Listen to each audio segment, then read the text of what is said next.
Hi there, my name's Dr. Christopher Collison, and we're continuing today with the next episode of how to write effectively, clear, concise, and compelling.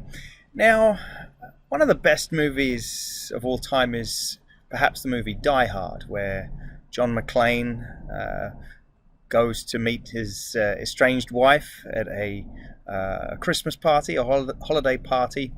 A typical thing for many adults in America when all of a sudden something goes horribly wrong.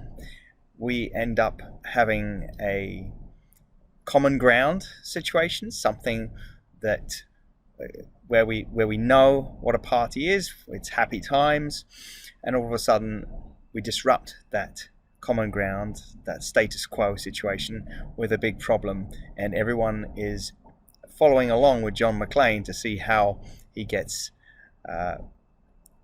himself and his estranged wife out of a very difficult situation. What we're going to talk about today is how to use that idea of putting forward and framing a problem in your presentation so that you can engage the audience more effectively. So I hope you enjoy what's to follow. Thanks for listening. Well, let's remember that the overall title of this series is Writing Clear, Concise and Compelling. So this particular video is the video for week 5 of CHEM 670. But before we get started, let's briefly review the work covered in week 4, where we talked about coherence. We talked about the importance of having an overarching theme in your work, and to use point sentences early on in your paragraphs or in your writing to connect all the ideas to that single theme, and that theme is going to be developed throughout the writing. And you do this in order to ensure the reader remains engaged. It's easier for a reader to retain a single theme rather than to try to hold lots of different, seemingly disconnected ideas. So that was what we covered in week 4. In week 5, we're going to talk about the use of problems and using problems in order to better engage the audience. So the first thing to think about is how everybody's busy today. In particular, readers are busy. They're trying to get as much information in as short a period of time as possible from your writing or anybody's writing. So these readers, they ask the various questions. Well, why should I be reading this? Why should I be reading this email? Right? Why should I be reading this thesis? They ask, how will it help me? What am I going to learn from it? What does it want me to do? And we often find that in our professional careers, we are writing something to someone in order for them to do something. So effective writers answer these questions quickly in the reader's mind by what they put into their writing or into their presentation. So how do they do this? Well, they use problems. So problems are ideal when you need to convince someone, which is something we typically want to do with our writing. They're important in order to grab your audience's attention. And I gave you an example at the start of the video today about a movie. And very frequently, people use problems in movies. They disrupt the status quo. They disrupt the common ground in order to suck the audience into watching the rest of the movie and enjoying the rest of the movie along with the protagonist. So we're going to think about how this works in our writing. And again, our context here typically is scientific writing. So I'll provide some examples in future slides regarding scientific writing. So how does it work to start to introduce problems to the audience? Well, let's first talk about a specific type of problem. There are 3 types of problems I'm going to introduce here: factual problems, conceptual problems, and pragmatic problems. So if I encountered this fine gentleman in a coffee shop, but he was looking particularly disturbed, particularly upset. Let me describe the situation where I go to ask this young man why he's so upset. What might be some of the answers? What might be the answer? What might be the reason for him being so sad? Maybe it's this. Well, I can't figure out the percentage increase of 407 divided by 350. What's that increase as we go from 350 to 407? I'm really upset about this. Well, this ends up being what we would call a factual problem. And factual problems tend not to cause us so much sadness, and we can usually just go and figure them out or look them up. So it's unlikely that our friend here is particularly upset about this particular calculation.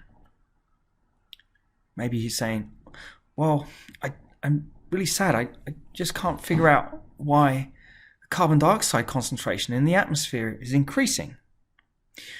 Well, we recognize that perhaps that's a little bit more disturbing than the factual problem. We're going to call this, though, a conceptual problem. And most of the time, conceptual problems don't pull on the heartstrings so much. However, if we think about his possible answer, why are you so down, to be, well, the carbon dioxide concentration in the atmosphere is going up. It's linked with climate change, and there's droughts and wildfires and flooding. People's houses are being burnt to the ground, and people are dying as a result. Now we're getting to recognize that this is a pragmatic problem. This is a problem that does influence people's hearts. It does influence people's, what we would say is the pathos, the emotions of an individual. And it's these things that will end up engaging your audience more than conceptual problems and more than factual problems. So pragmatic problems motivate readers to take note. Perhaps the underlying problem in science ends up being a conceptual problem. We're often working to try to understand perhaps in what ways carbon dioxide is increasing in the atmosphere.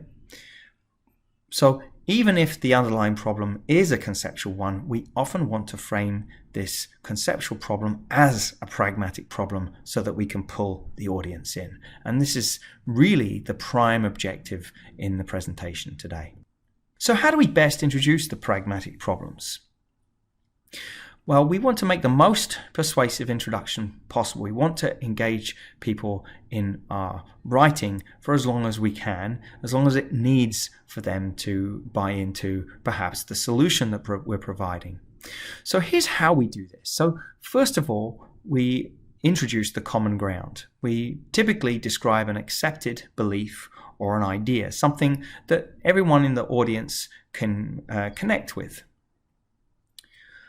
The next approach is to actually disrupt that common ground. So we put forward the problem condition, but in a juxtaposition to the common ground, to the happy common ground that we've already put in front of them. Then we provide the costs that the readers or the audience will bear if the problem is not solved. We subsequently provide the benefits of responding to the problem, perhaps with the solution we're putting forward. And in fact, we need to describe that solution, and we'll talk about when to describe that solution in the next few slides. So how might we frame these problems? Let's think about some examples about how we might utilize this approach, putting forward the common ground and disrupting it with a problem.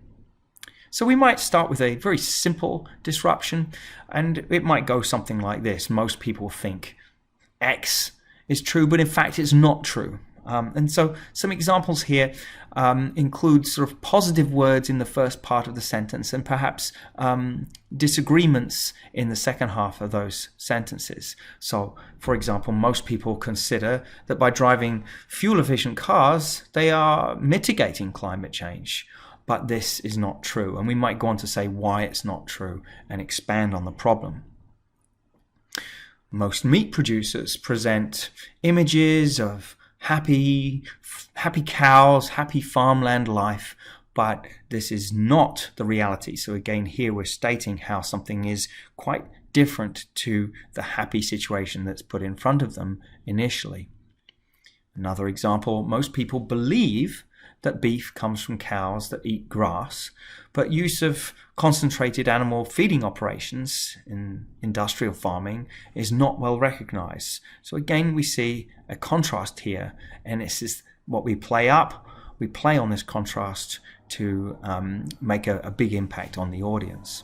So the key common ground words perhaps are things like someone says this, or we believe this, or someone advocates for X.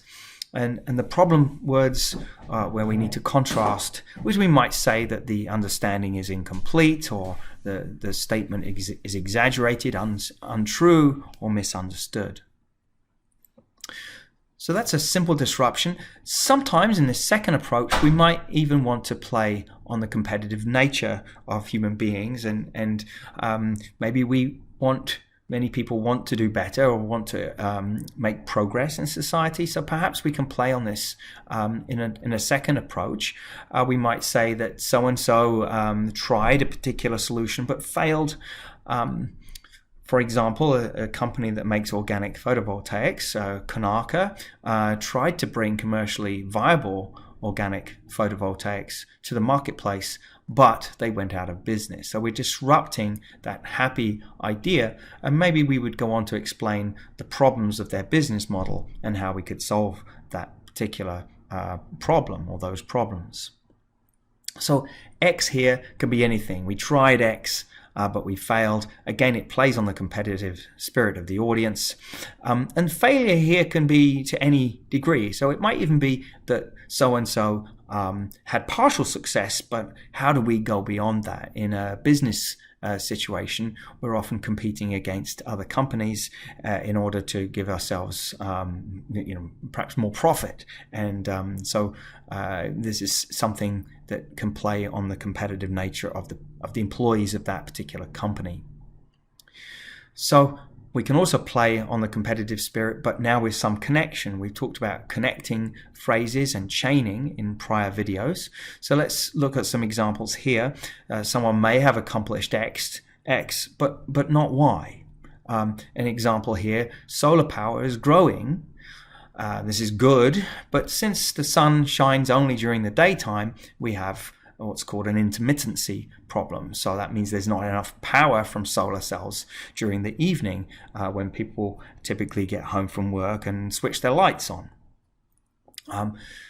Another example in this pattern that we see in the prior bullets, X and Y must be related, and this is typical when we're describing science. So there's usually two parts of a whole, or maybe two actions in a sequence, or maybe a means and an end. And so something might be incomplete and therefore needs to be completed, and that particular solution can be put forward to the audience. So X and Y, by the way, can be conceptual. We know X perhaps, but we need to understand more about Y in order to make some progress. So when do we hit the reader with the solution? So we've effectively now talked about disrupting the common ground, framing the problem, introducing that problem. When is the reader going to be accepting of the solution? When do we put that in front of them? So we must put the solution in some way in the introduction. Readers don't want to read to the end of the writing that you're putting in front of them. So put a quick resolution in the introduction. That solution should become the theme of the document. Remember, your problem statement is just setting up a persuasive case for the reader to actually continue through your document. So the solution should become that theme of the document. It also will be what the readers will remember. And of course, if we're providing the solution, we need to ensure that our readers or the audience will remember that particular solution. So how do we introduce the solution? Well, there's three ways of doing this.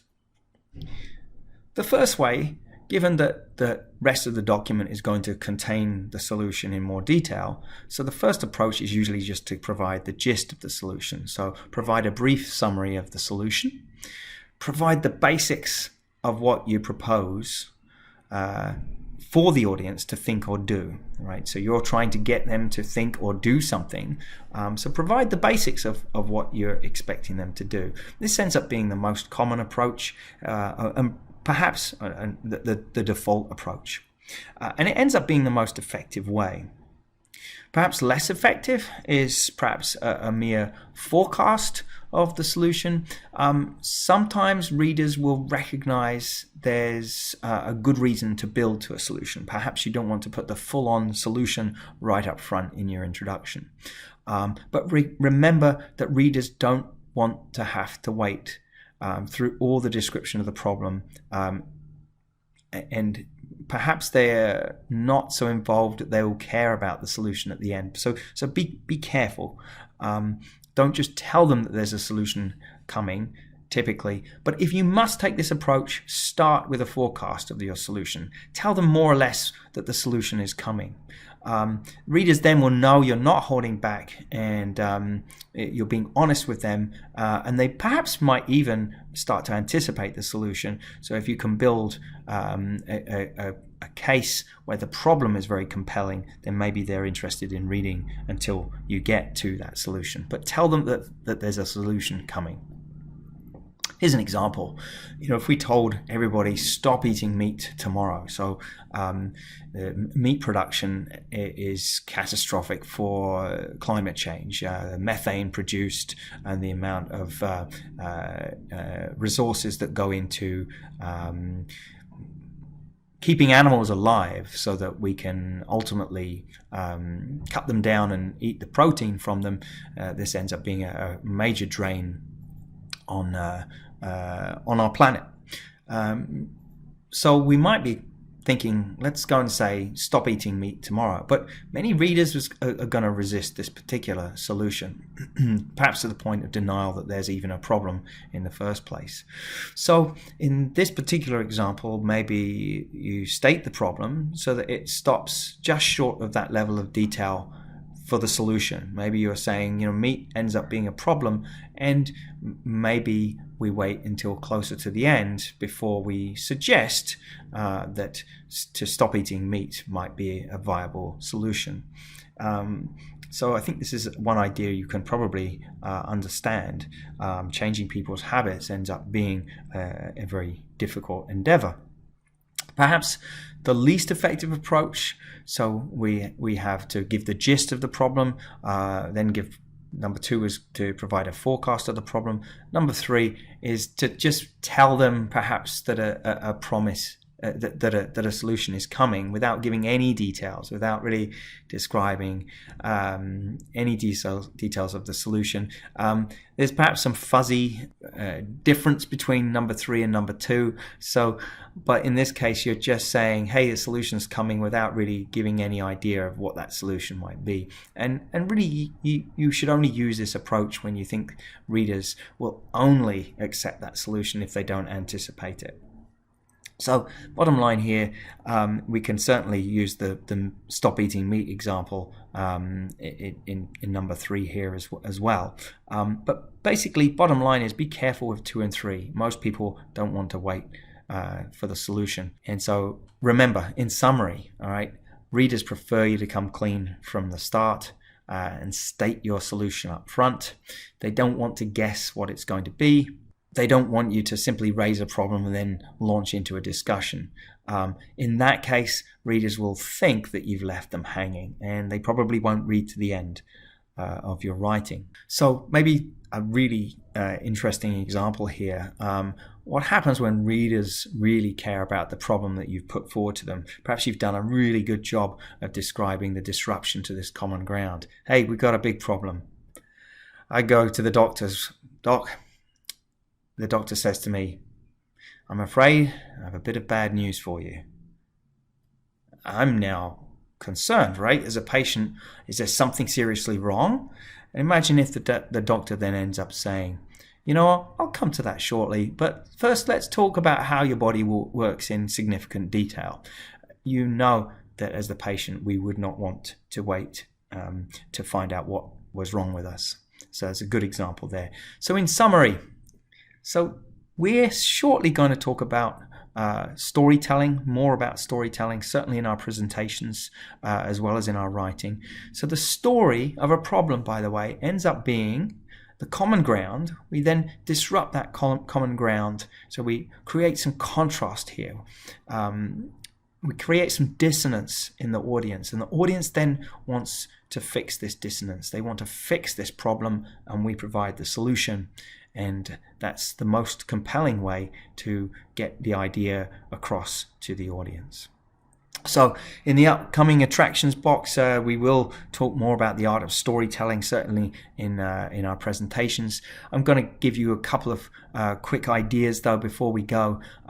Don't forget that clear writing always is important. So here's a couple of examples. Let's read the following prose. Once upon a time, there was a walking through the woods on the part of Little Red Riding Hood, when suddenly the wolf's jump occurred from out behind a tree, causing surprise and fright in Little Red Riding Hood. So we know this is a good story, right? But it's poorly written. How do we address this? We've got to remember the elements of our writing. And I'll go through these again in another slide. But of course, we perhaps will remember the story better if we read it as follows. Once upon a time, Little Red Riding Hood was walking through the woods when suddenly a wolf jumped out from behind a tree. It's simple, it's concise, we have appropriate characters. So let's go to a slide here that basically tells us about how effective storytelling continues to require many writing rules. Let's just look briefly at these writing rules, and we'll come back to these later in the course. So before we do, another example that's perhaps more familiar to us as scientists. There was an error correction protocol that was used as a result of significant variation in the data. So this sentence ends up being complicated. We don't have characters that are high on the character scale. A perhaps much better way of describing this sentence was simply to say we corrected for the errors associated with the varying data. So you've always got a choice in your writing, even if you have the best story. Make that writing easy for your readers to digest. It's always your choice. And how do we do that? Well, we've come across, I think, at least 9 out of 10 of these writing rules that I'm putting forward to you right now. Remember, put your actions in verbs, not in nominalizations.